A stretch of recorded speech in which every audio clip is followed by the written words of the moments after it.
We've been at it for a number of years now, Joey. So one of the things that we try to really do is start to develop a relationship with these young men, and some of them are draft picks and are part of our organization, but other guys are just here as invites. But it's important for us to get to know every one of them and kind of get to know their game and get to know them as a person, really. I know a lot is focused on the ice, the X's and O's, the King's way, but what off the ice do you focus on? Because I know some of these players you mentioned, invitees, guys coming right out of juniors college, this is really their first taste maybe away from a home environment or the professional game overall. Well, we do a lot.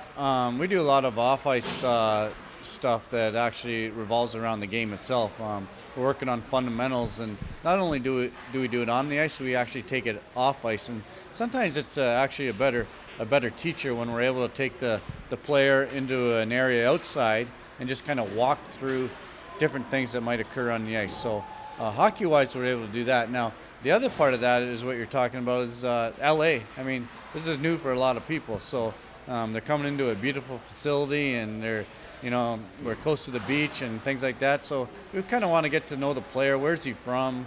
What kind of family is he? Is it a big family, small town, big town, all those things.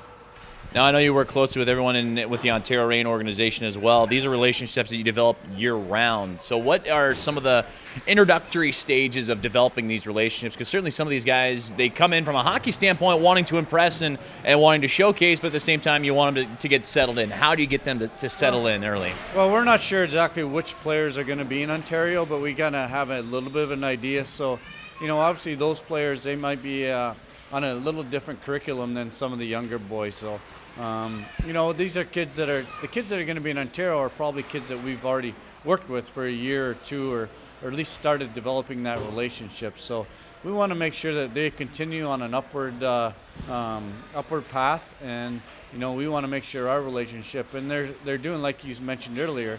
We have a way that we want things done here in LA. So we want to make sure those kids are on that right path.